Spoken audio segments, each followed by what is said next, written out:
اس کے بعد آگے قرآن کریم نے کچھ نصیحتیں کی ہیں کہ اولاد کو روزی کے ڈر سے قتل نہ کرنا چاہیے، زنا کے قریب نہیں جانا چاہیے، اور قرآن کریم کہتا ہے کہ کسی کو ناجائز قتل نہیں کرنا چاہیے۔ یاد رکھنا کہ اگر ناجائز طریقے پر قتل کیا گیا تو اللہ کی مدد مقتول کے ساتھ ہوگی۔ ولا تقربوا مال الیتیم الا بالتی ہی احسن، یتیم کے مال کے قریب نہ جاؤ اور وعدوں کو پورا کرتے رہو، اور ناپ اور تول میں کسی قسم کی کمی نہ کرو۔ یاد رکھنا علماء کرام نے اس کی وضاحت فرمائی ہے کہ ایک تو ترازو سے ناپ تول کرنا ہے اور اس کے اندر کمی کرنا یہ بھی ناپ تول میں کمی کہلاتی ہے، اور دوسرا یہ ہے کہ اپنے فرائض منصبی کی بجاوری نہ کرنا یہ بھی ناپ تول میں کمی کے مترادف ہے۔ ایک آدمی کہیں پر ملازمت کر رہا ہے اور ملازمت میں ٹائم پورا نہیں دیتا، وقت پورا نہیں دیتا، اس کے اندر ڈنڈی مار جاتا ہے، کبھی 1 گھنٹہ غائب ہو گیا، کبھی 2 گھنٹے کے لیے غائب ہو گیا، یا آ کر کے بیٹھا اور کام پورا نہیں کر رہا، تو علماء کہتے ہیں کہ یہ بھی مفسرین کرام کے مطابق یہ بھی اس آیت کے ضمن میں آ جاتا ہے وَأَوْفُوا الْكَيْلَ إِذَا كِلْتُمْ وَزِنُوا بِالْقِسْطَاسِ الْمُسْتَقِيمِ، جب وزن کرو تو پورا کیا کرو، اور ذَلِكَ خَيْرٌ وَأَحْسَنُ تَأْوِيلًا وَلَا تَقْفُ مَا لَيْسَ لَكَ بِهِ عِلْمٌ، جس بات کا علم نہیں ہے اس کے بارے میں خواہ کی بحث بازی کے اندر نہ الجھا کرو، اور اس پر خواہ کھڑے ہونے کی تمہیں ضرورت نہیں۔ یاد رکھنا ان السمع والبصر والفؤاد كل اولئک کان عنہ مسئولا، انسان کی آنکھ اور کان اور دل ہر ایک کے بارے میں کل قیامت کے دن پوچھا جائے گا۔ آگے تواضع ان کی ساری کا سبق دیا جا رہا ہے، تکبر سے منع کیا جا رہا ہے، اور آگے قرآن کریم کی حقانیت کو بیان کیا ہے وَلَقَدْ صَرَّفْنَا فِي هَذَا الْقُرْآنِ لِيَذَّكَّرُوا، قرآن کہتا ہے کہ ہم مختلف انداز پہ آیتیں پیش کرتے ہیں تاکہ انسان اسے نصیحت حاصل کر سکے۔ وَمَا يَزِيدُهُمْ إِلَّا نُفُورًا، لیکن یہ لوگ اس سے بھی نفرت ان کے اندر بڑھ رہی ہے۔ قُل لَّوْ كَانَ مَعَهُ آلِهَةٌ كَمَا يَقُولُونَ إِذًا لَّابْتَغَوْا إِلَىٰ ذِي الْعَرْشِ سَبِيلًا سُبْحَانَهُ وَتَعَالَىٰ عَمَّا يَقُولُونَ عُلُوًّا كَبِيرًا۔ قرآن کریم آگے بیان کر رہا ہے، قرآن کہتا ہے وَإِن مِّن شَيْءٍ إِلَّا يُسَبِّحُ بِحَمْدِهِ وَلَٰكِن لَّا تَفْقَهُونَ تَسْبِيحَهُمْ، جتنی بھی چیزیں دنیا کے اندر ہیں اللہ کی تسبیح بیان کرتی ہیں لیکن تم اس کی تسبیح کو سمجھ نہیں سکتے۔ آگے قرآن کریم یہ کہتا ہے کہ لوگ اس بات کے اندر شک کے اندر پڑے ہوئے ہیں کہ مرنے کے بعد ہم کیسے زندہ ہوں گے۔ کہتے ہیں کہ اذا كنا عظاما ورفاتا أئنا لمبعوثون خلقا جديدا، کہتے ہیں کہ اگر ہم ہڈیاں ہو گئے، وہ سیدھا ہو گئے تو کیا ہم دوبارہ پیدا کر لیے جائیں گے؟ قرآن کہتا ہے ان سے کہہ دیجئے كونوا حجارة أو حديدا، تم پتھر بن جاؤ، لوہا بن جاؤ، او خلقا مما يكبر في صدوركم، یا ایسی مخلوق بن جاؤ جو تمہیں زیادہ مشکل نظر آتی ہو۔ اس کے باوجود بھی فسيقولون من يعيدنا، پھر یہ کہیں گے کہ ہمیں کون دوبارہ زندہ کرے گا؟ قل الذي فطركم اول مرہ، آپ کہہ دیجئے جس نے پہلے پیدا کیا تھا وہ دوبارہ بھی پیدا کر لے گا۔ فسيقولون ها فسينغضون اليك رؤوسهم ويقولون متاه، پھر یہ کہیں گے سر جھکا کر کے کہ آخر یہ کب ہوگا دوبارہ پیدا ہونا؟ قل عسى ان يكون قريبا، آپ ان سے کہہ دیجئے کہ نزدیک ہی ہے وہ موقع تمہارے دوبارہ پیدا ہونے کا۔ یوم يدعوكم فتستجيبون بحمده وتظنون ان لبثتم الا قليلا۔ آگے قرآن کریم اسے بیان کرتے ہوئے آگے جا کر کے قرآن کہتا ہے وما جعلنا الرؤيا التي اريناك الا فتنة للناس وشجرة الملعونة في القرآن، قرآن کریم کہتا ہے کہ میرے نبی معراج کے موقع پر آپ کو جو مشاہدہ کروایا تھا تو وہ اس لیے ہم نے مشاہدہ کروایا تھا۔ وما جعلنا الرؤيا التي اريناك الا فتنة للناس، یہ اس لیے کرایا تھا تاکہ لوگوں کو ہم آزما لیں کہ کون ہے جو اللہ کی بات کو تسلیم کر لیتا اور مان لیتا ہے اور کون ہے جو منکر بن کر کے اسلام کے دائرے سے باہر نکل جاتا ہے۔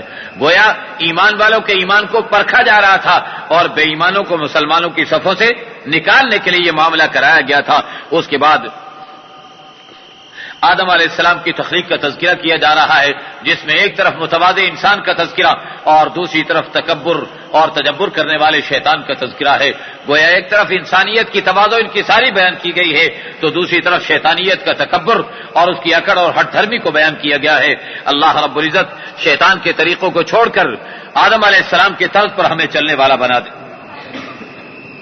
آگے فرمایا وَلَقَدْ كَرَّمْنَا بَنِي آدَمَ وَحَمَلْنَاهُمْ فِي الْبَرِّ وَالْبَحْرِ، بنی آدم کو ہم نے عزت اور رفعت عطا فرمائی ہے اور بحر و بر کے اندر ان کو چلنے کا موقع دیا ہے۔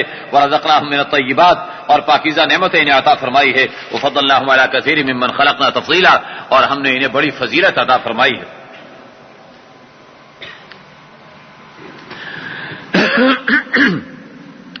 آگے قرآن کریم نے مختلف احکام کو بیان کرنے کے بعد فرمایا ہے وَمِنَ اللَّيْلِ فَتَهَجَّدْ بِهِ نَافِلَةً لَكَ عَسَىٰ أَن يَبْعَثَكَ رَبُّكَ مَقَامًا مَحْمُودًا، یاد رکھو رات کے کچھ حصے میں تہجد بھی پڑھ لیا کرو نفلی طور پر، ہو سکتا ہے کہ اللہ رب العزت تمہیں مقام محمود عطا فرما دے۔ نبی کریم صلی اللہ علیہ وسلم نے ارشاد فرمایا کہ مقام محمود وہ مقام ہے جسے اللہ اپنے ایک برگزیدہ بندے کو عطا فرمائیں گے اور مجھے اللہ کی ذات سے امید ہے کہ وہ بندہ میں ہی ہوں گا۔ سرکار نے انتہائی تواضع کے انداز سے یہ بات ارشاد فرمائی، لیکن فرمایا کہ لوگوں جب اذان ہو جائے تو میرے لیے وسیلہ اور مقام محمود کی دعا کر دیا کرو، کل قیامت کے دن میں تمہاری شفاعت کروں گا۔ اللہ رب العزت اپنے نبی کی شفاعت ہمیں نصیب فرما دے۔ آگے قرآن کریم نے فرمایا وَيَسْأَلُونَكَ عَنِ الرُّوحِ قُلِ الرُّوحُ مِنْ أَمْرِ رَبِّي، یہ لوگ روح کے بارے میں سوال کرتے ہیں تو ان سے کہہ دیجئے کہ روح تو تیرے رب کا امر ہے، تیرے رب کا حکم ہے۔ میرے دوستو وہ کیا چیز ہے جو انسان کے جسم کے اندر آتی ہے تو انسان نقل و حرکت شروع کر دیتا ہے؟ مرے ہوئے انسان میں کیا چیز کم ہو گئی؟ ساری چیزیں، سارے اعضاء اس کے موجود ہیں، آنکھیں، کان، ناک، ہاتھ، پاؤں، ہر چیز موجود ہے، دل، گردے، پھیپھڑے، ہر چیز موجود ہیں، لیکن اس کے باوجود کام نہیں کرتا۔ یہ انسان ختم ہو جاتا ہے۔ کیا چیز ختم ہو جاتی ہے؟ اعضاء باقی، اور پھر بھی یہ کیوں نہیں چلتا پھرتا دیکھتا؟ اس لیے کہ اللہ کا حکم بیچ میں سے نکل گیا۔ آج کی سائنس بھی باوجود اتنی ترقی کے یہ نہیں بتا سکی کہ روح کیا چیز ہے۔ کہتے جی ہم تو روح کو مانتے ہی نہیں، تو پھر بھی مردہ اور زندہ میں فرق کیا؟ کہنے لگے بس یہ تو ایک جسم کے اعضاء کا کمبینیشن ہے جس کے ذریعے سے یہ انسان چلتا پھرتا ہے۔ تو ایسا کمبینیشن تم بھی بنا کے دکھا دو۔ میرے دوستو یہ یاد رکھنا، کتنا بھی کمبینیشن کر گزرے، وہ جو اللہ کا حکم ہے وہ جب تک اندر نہیں آ جائے گا اس وقت تک یہ نقل و حرکت پیدا نہیں ہو سکے گی۔ تو رب کائنات ارشاد فرماتے ہیں روح کیا ہے؟ یہ اللہ کا حکم ہے جو اللہ اپنے بندے کے اندر پیدا فرما دیتے ہیں۔ اللہ کا ایک حکم ہے جس کے نتیجے میں یہ انسان چلتا پھرتا ہے۔ اگر سارے احکام اس انسان کے اندر زندہ ہو جائیں، سارے احکام اس انسان میں آ جائیں تو پھر میرے دوستو اس انسان کے مراتب اور اس انسان کے مقامات کتنے بلند بن جائیں گے۔ اس کے بعد مشرکین مکہ کی وہ باتیں قرآن کریم کو بیان کیا گیا۔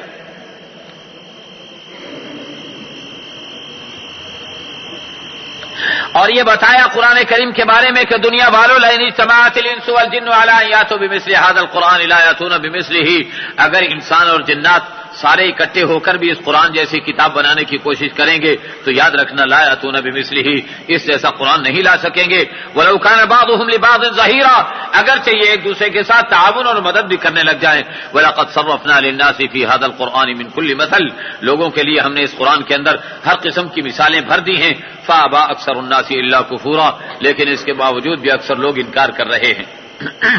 اور کہتے کیا ہیں کہ لن نؤمن لك حتى تفجر لنا من الارض ينبوعا، ہم تو تم پر ایمان لائیں گے نہیں کبھی بھی، ہاں تم اگر زمین کے اندر ہمارے لیے کوئی چشمہ نکال دو، او تكون لك جنة من نخيل وعنب فتفجر الانهار خلالها تفجيرا، یا کوئی باغ ہمیں کھجوروں کا باغ یا انگوروں کا باغ ہمیں نکال کر کے دکھاؤ، یا نہریں زمین سے نکال کر کے دکھاؤ، اور تسقط السماء كما زعمت علينا كسفا، یا آسمان سے کوئی ٹکڑا ہم پر گرا کر کے دکھاؤ، او تأتي بالله والملائكة قبيلا، یا اللہ کو اور فرشتوں کو لے کر کے ہمارے سامنے لے کر کے آؤ، تب جا کر کے ہم مانیں گے، ورنہ ہم ماننے کے لیے تیار نہیں۔ یہ مشرکین مکہ کی ہٹ دھرمی بیان کی جا رہی ہے۔ آج بھی بہت سے ہٹ دھرم اسی انداز پر مطالبہ پر اتر آتے ہیں، کہتے ہیں کہ اس کے بغیر ہم قرآن کو ماننے کے لیے آمادہ اور تیار نہیں ہیں۔ وما منع الناس ان يؤمنوا اذ جاءهم الهدى الا ان قالوا ابعث الله بشرا رسولا، یہ لوگ ایمان کیوں نہیں لا رہے؟ اس لیے کہ کہنا ان کا یہ ہے کہ ایک بشر رسول کیسے بن کے آ گیا۔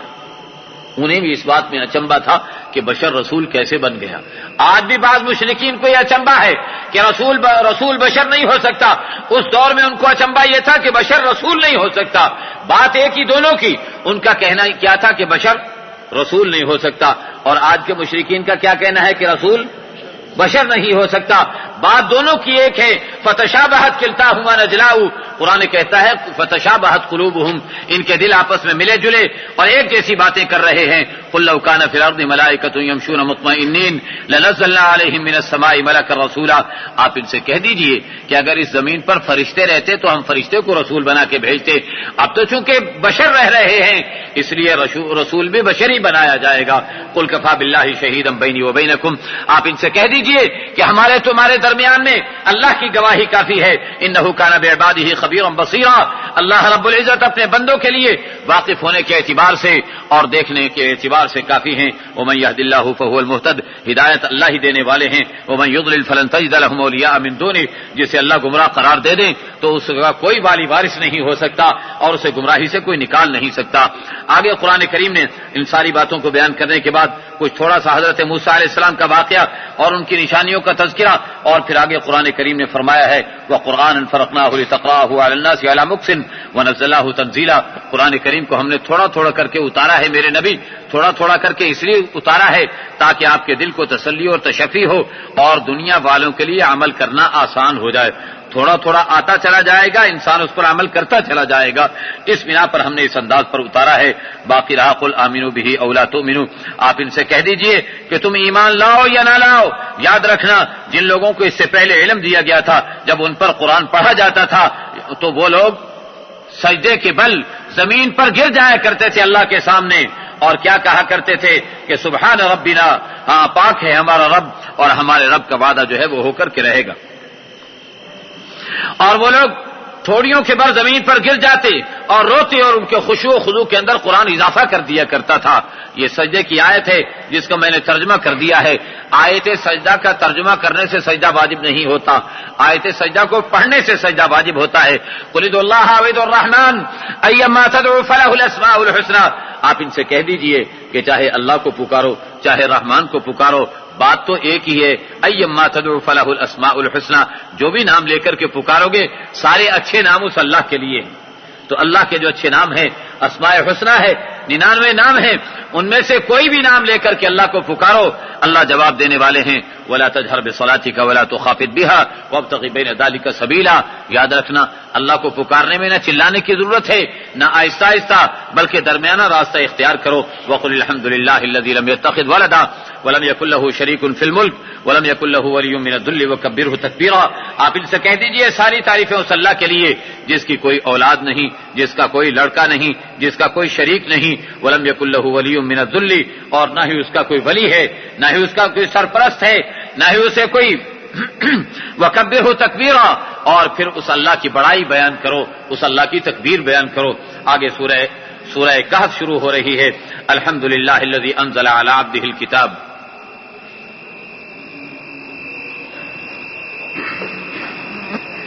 سورہ کہف قرآن کریم کی ان 5 سورتوں میں سے ہیں جن کی ابتدا الحمد سے کی گئی ہے۔ سورہ فاتحہ کی ابتدا الحمد سے، سورہ انعام کی ابتدا الحمد سے، سورہ کہف کی ابتدا الحمد سے، سورہ فاطر اور سبا کی ابتدا الحمد سے۔ یہ 5 صورتیں ہیں جن کی ابتدا الحمد سے کی گئی ہے کہ تمام تعریف ہے اس اللہ کے لیے، الذی انزل علی عبدہ الکتاب ولم یجعل له عوجا، جس نے اپنے بندے پر کتاب نازل کی اور اس میں کوئی ٹیڑھا پن نہیں رکھا ہے۔ اور اس قرآن کریم کے اندر اللہ رب العزت نے اسے اس لیے اتارا ہے تاکہ اللہ رب العزت کے عذاب سے لوگوں کو ڈراؤ اور ایمان والوں کو بشارتیں سناؤ اور بتاؤ کہ اللہ نے ان کے لیے بہت بڑا اجر تیار فرما رکھا ہے۔ آگے نبی کریم صلی اللہ علیہ وسلم کو تسلی دی جا رہی ہے، فرمایا کہ لعلک باخع نفسک علی آثارہم، میرے نبی اگر یہ لوگ ایمان نہیں لاتے تو کہیں ایسا نہ ہو کہ آپ اپنی جان کو ہلکان کر دیں، آپ ان کا زیادہ فکر نہ کریں۔ ان یقولون الا کذبا، آگے کیا فرمایا، انا جعلنا ما علی الارض زینۃ لها لنبلوهم ایہم احسن عملا، ہم نے تو اس زمین پر، یہ سرزمین پر جتنی زیب و زینت بنائی ہے یہ ساری انسان کی آزمائش کے لیے بنائی ہے۔ انسان اس دنیا میں آزمائش اور امتحان کے لیے آیا ہے، اس دنیا سے امتحان پاس کر کے جائے گا تو کل قیامت کے دن اعلیٰ مراتب جنت کے اسے نصیب ہو جائیں گے۔ آگے اصحاب کہف کا واقعہ شروع کر دیا گیا۔ اس واقعے کی میں تفصیل نہیں کر سکوں گا، اس صورت میں 3 واقعات بڑے تفصیلی بیان کیے گئے، لیکن وقت کی کمی کی وجہ سے میں تفصیل نہیں کر پاؤں گا۔ اصحاب کہف کا واقعہ اور پھر حضرت خضر علیہ السلام کا واقعہ حضرت موسیٰ علیہ السلام کے ساتھ، اور پھر ذوالقرنین کا واقعہ جنہیں پوری دنیا کی حکمرانی اللہ نے نصیب فرمائی تھی۔ یہ 3 واقعے بڑے تفصیل سے قرآن نے ذکر کیے، اور تینوں واقعات کے اندر اللہ رب العزت نے اپنی قدرت اور طاقت کا مظاہرہ فرمایا ہے۔ اصحاب کہف کا واقعہ کس لیے رونما ہوا تھا؟ یہ اصل میں ایک دور تھا، ایک زمانہ تھا، ایک بادشاہ تھا بڑا ظالم و جابر، اس کے ظلم و جبر سے تنگ ہو کر کے چند ایمان والے نوجوان اپنے ایمان کو بچانے کے لیے گھر بار چھوڑ کر کے نکل کھڑے ہوئے تھے، ایک غار میں چلے گئے، اللہ نے انہیں موت دے دی، 309 سال تک وہ پڑے رہے، 309 سال کے بعد بیدار ہوتے ہیں، ان کے کپڑے ویسے کے ویسے زمین نے کھائے نہیں، ان کا جسم بالکل ٹھیک ٹھاک زمین نے کھایا نہیں، بالکل چنگے بھلے ٹھیک ٹھاک ہو کر کے اٹھ جاتے ہیں، کتا بھی ٹھیک ٹھاک ہے، بازار میں آتے ہیں، پہچان لیے جاتے ہیں، بادشاہ کے دربار میں پہنچتے ہیں، اس زمانے کا 309 سال کے بعد کا زمانہ آ چکا. یہ لوگ نہیں جانتے کہ زمانہ بڑا گزر چکا ہے. اس زمانے کا جو بادشاہ تھا وہ ایمان والا تھا اور وہ لوگوں کو کہا کرتا تھا کہ لوگوں مرنے کے بعد زندگی آنے والی برحق بات ہے, اسے مان لو. وہ لوگ بادشاہ کی بات کو تسلیم نہیں کرتے تھے. اللہ نے اصحاب کہف کو وہاں پر پہنچا دیا اور اصحاب کہف وہاں پر پیش ہوئے اور بادشاہ کے دربار میں جب یہ گفتگو چلی اور انہوں نے بتایا کہ ہم تو دقیانوس بادشاہ کے زمانے میں نکل کر کے گئے تھے اور آج تو یہ دوسرا زمانہ آ چکا. بادشاہ نے بتایا کہ یہ تو 309 سال گزر چکے ہیں, 3 صدیاں بیت چکی ہیں اور اب تم لوگ اٹھ کر کے آئے ہو. تو لوگ حیران ہو گئے کہ 309 سال تک یہ سوتے رہے پھر نکل کر کے آ گئے. جیسے یہ 309 سال کے بعد زندہ ہو گئے ایسے انسان بھی قیامت کے دن زندہ ہو جائے گا. سب لوگ جتنے لوگ وہاں پر جمع تھے وہ سارے کے سارے مسلمان ہوتے ہیں. پھر یہ انہیں لے کر کے وہاں پر پہنچتے ہیں تو وہاں جانے کے بعد دیکھا کہ اصحاب کہف کو اللہ نے وہاں سے ان کی نگاہوں سے اوجھل کر دیا. تو وہاں پر ان لوگوں نے ایک مسجد تعمیر کر دی ان کی یادگار کے طور پر. یہ مختصر قصہ میں نے ان کا ذکر کر دیا. بڑی نشانیاں اس کے اندر موجود ہیں. قرآن کریم کہتا وَكَذَلِكَ أَثَرْنَا عَلَيْهِمْ لِيَعْلَمُوا أَنَّ وَعْدَ اللَّهِ حَقٌّ. اصحاب کہف کے اوپر ہم نے انہیں اس لیے مطلع کر دیا تھا تاکہ یہ اس بات کا یقین کر لیں کہ اللہ کا وعدہ سچا ہے مرنے کے بعد زندہ کرنے کا. وَأَنَّ السَّاعَةَ لَا رَيْبَ فِيهَا, اور انہیں اس بات کا یقین ہو جائے کہ قیامت کے دن کے آنے میں کوئی شک و شبہ نہیں ہے. اِذْ يَتَنَازَعُونَ بَيْنَهُمْ أَمْرَهُمْ.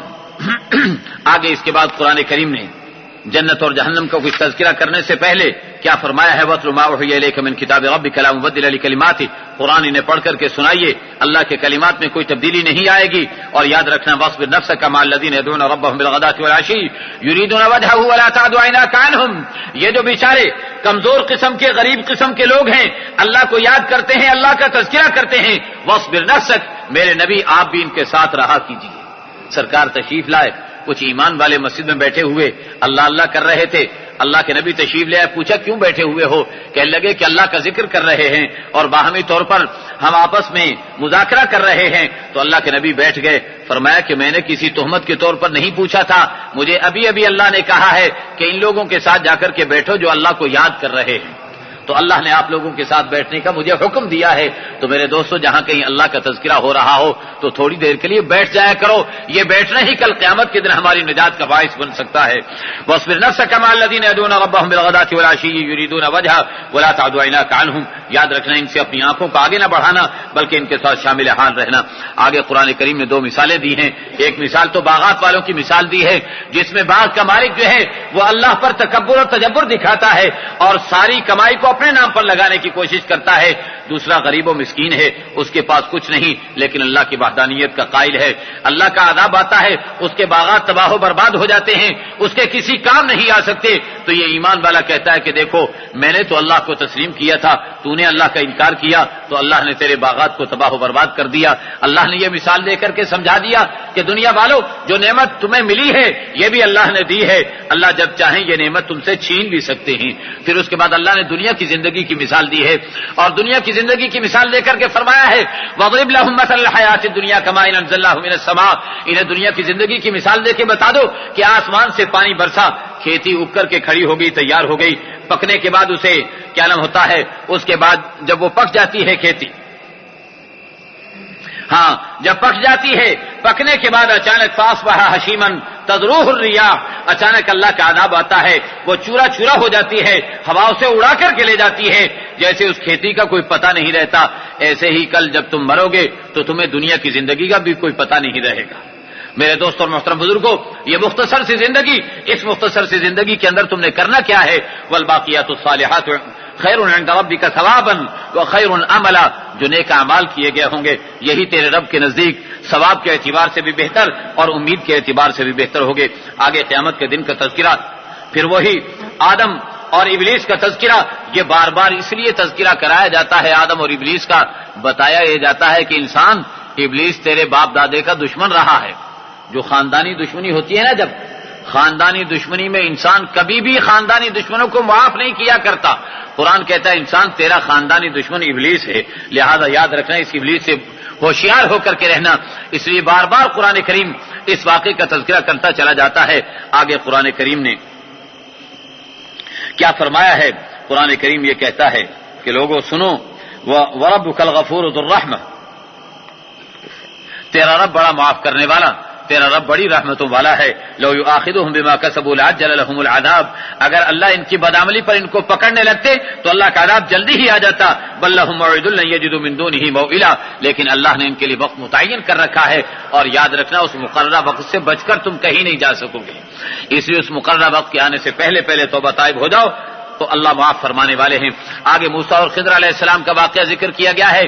اس کے اندر تعلیم دی گئی ہے کہ ایک طرف حضرت موسیٰ علیہ السلام تواضع انکساری کے اندر سیکھنے کے لیے نکل کھڑے ہوتے ہیں، اپنے نبوت کے منصب کی بھی پرواہ نہیں کرتے. اللہ انہیں بتاتے ہیں کہ فلاں بندہ ہے، آتیناہ من عندنا علما، ہم نے اسے اپنے پاس سے علم عطا فرمایا ہے، جاؤ اس سے جا کر کے علم سیکھ کر کے آؤ. موسیٰ علیہ السلام علم سیکھنے کے لیے نکل کھڑے ہوتے ہیں. حضرت خضر علیہ السلام سے ملاقات ہوتی ہے. 3 واقعات سامنے پیش آتے ہیں.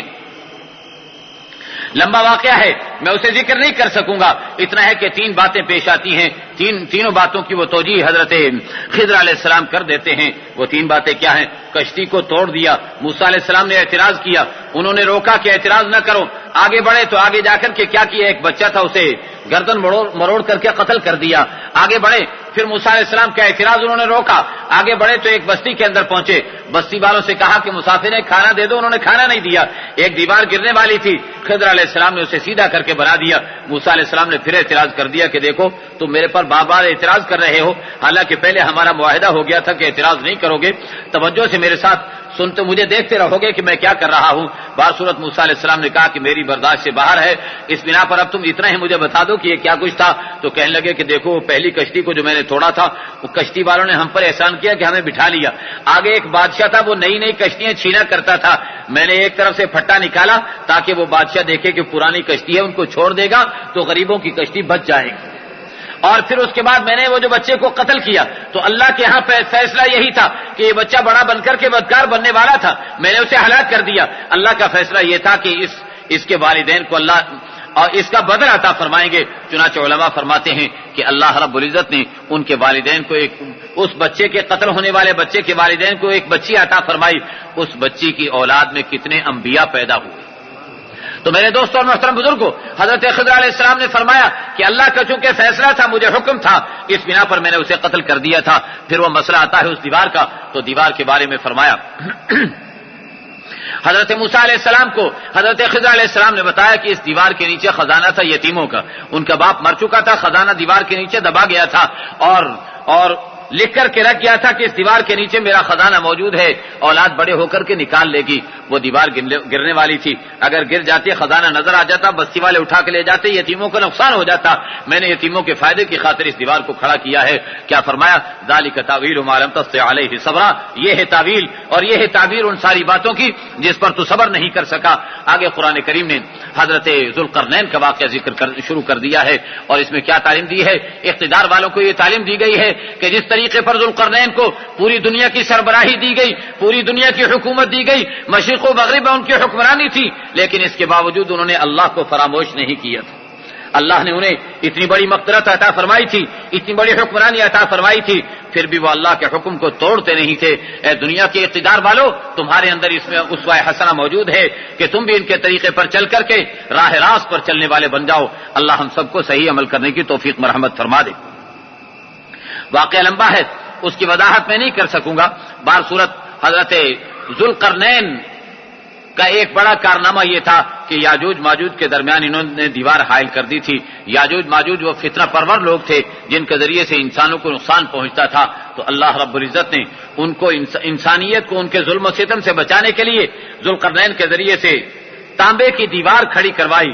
اب یہ تانبے کی دیوار حدیث شریف میں آتا ہے کہ یاجوج ماجوج روزانہ اس دیوار کو چاٹتے رہتے ہیں. چاٹتے جب ختم ہونے پہ آتی ہے تو رات ہو جاتی ہے، کہتے ہیں کہ سو جاتے ہیں، کل کو پھر اسے باقی حصے کو ختم کر لیں گے. لیکن صبح جب اٹھتے ہیں تو وہ دوبارہ مکمل ہو چکی ہوتی ہے، پھر چاٹنا شروع کر دیتے ہیں. جب اللہ کا وقت مقررہ آ جائے گا اس دیوار کو توڑنے کا تو کیا ہوگا؟ ان میں سے کسی کو یوں خیال آئے گا، وہ کہے گا اگر اللہ نے چاہا تو کل ہم اسے توڑ لیں گے. چنانچہ وہ اتنی ہی رہے گی، اور دوسرا دن آئے گا تو وہ توڑ کر کے وہاں سے نکل آئیں گے، اور پھر ایسے نکلیں گے کہ پوری دنیا میں پھیل جائیں گے، اور نیل اور فرات کا سارا پانی وہ لوگ پی جائیں گے. اور وہاں گزرنے والے ان کی تعداد اتنی زیادہ ہوگی کہ وہاں سے جو پیچھے گزرنے والے ہوں گے وہ جب دریا پہ پہنچیں گے تو کہیں گے کہ معلوم ہوتا ہے کہ کسی زمانے میں یہاں پانی ہوا کرتا تھا.